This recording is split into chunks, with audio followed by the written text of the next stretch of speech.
उमैर न्याजी साहब भी हमारे साथ शामिल हो रहे हैं। उमैर साहब, ये जो एक सिचुएशन है जिसमें खुर्रम साहब ने तो वज़ीर आज़म और उनकी इकनॉमिक टीम को मुबारकबाद दी है, लेकिन रियलिटी जो ग्राउंड रियलिटी है वो उससे मैच नहीं करती, बल्कि बहुत नेगेटिव ट्रेंड्स जो हैं वो गहरे होते जा रहे हैं।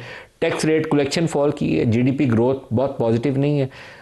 एलएसएम के नंबर्स पॉजिटिव आए हैं आफ्टर 3-4 ईयर्स, पहले 6 माह के अंदर, लेकिन साथ 150 मिलने बंद हो जाना और मैन्युफैक्चरिंग में नई सरमायाकारी ना होना, ये बहुत बुरा साइन है पाकिस्तान में, और अनएम्प्लॉयमेंट उसके सबब बढ़ती जा रही है। आपका रद्द-ए-अमल?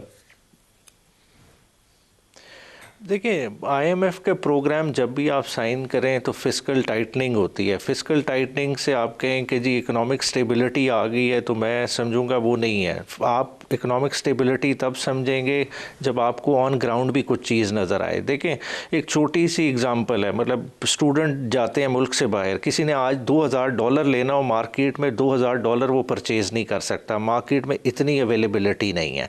फिर देखें, आईएमएफ ने आपका ग्रोथ टारगेट क्या 3.6% दिया था, वो उन्होंने खुद ही रिवाइज़ कर दिया 3.2% पे, और ईयर एंड होगा जिस तरह की एक्सपोर्ट की प्रोजेक्शन अभी आप ही के प्रोग्राम में बताई गई हैं, एफडीआई ड्रॉप हुई, ये शायद 3 से भी नीचे चला जाए। तो जब ये वाली सूरत हाल हो, आपकी कोर इन्फ्लेशन जो है ना वो भी 5% से ऊपर ऊपर ही है, ठीक है। तो इन सारी चीज़ों को फैक्टर इन करें। फिर जो आप का बुनियाद है इस वक्त ज़री बेस है, देखें उनके साथ क्या हो रहा है। मतलब काश्तकार रो रहा है, मतलब उसके आंसू पोंछने वाला इस वक्त कोई नहीं है। मतलब खड़ी फसलों पे कौन हल चलाता है, कोई पागल तो नहीं है ना। मगर जब आपके पास मार्केट ही इस वक्त अवेलेबल नहीं है, लोग किधर जाएंगे। लोगों ने मार्केट को देख के इन्वेस्टमेंट की थी, लोगों ने बागात लगाए थे, आज किन्नू एक्सपोर्ट नहीं हो रहा, जिसकी वजह से मार्केट में गलट है।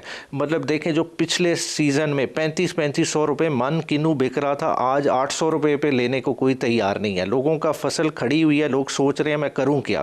फिर इसी तरह आलू का मैंने पिछली दफ़ा भी जिक्र किया था, अभी उसकी सूरत हाल देखें, एक एक एकड़ पे किसान को 1.5 लाख का नुकसान का सामना है। और ये वो किसान है जिसकी अपनी ज़मीन है, और जो अगर ठेके पे काश्त कर रहा है तो उसकी क्या सूरत हाल है। फिर अनएम्प्लॉयमेंट का आप नंबर उठा के देख लें, 60 लाख बंदा जिस मुल्क में अनएम्प्लॉयड हो, तो 60 लाख गिराने कफालत के बगैर हैं। 1.5 करोड़ पाकिस्तानी इजाफी 2 सालों में सतह गुर्बत से नीचे गया। तो ये सारे फैक्टर्स को मैच करें तो ये चीज़ें कुछ सही नहीं नज़र आती। बात है, हमें at the end of the day IMF तो चलें जो कह रहा है, अपने मुल्क में देखना पड़ेगा, हमें अपनी पॉलिसीज़ पे झांकना पड़ेगा। हम जब तक पॉलिटिकल स्टेबिलिटी नहीं लाएंगे, जितनी मर्जी आप बीन बजाएं कि जी इधर से पैसे आ जाएंगे उधर से आ जाएंगे, लोगों को खौफजदा है। जब आपके अपने पाकिस्तानी इस वक्त पैसे होल्ड करके बैठे हुए हैं, गोल्ड की परचेजिंग हो रही है, ऑल टाइम हाई 5 लाख से ऊपर चला गया है।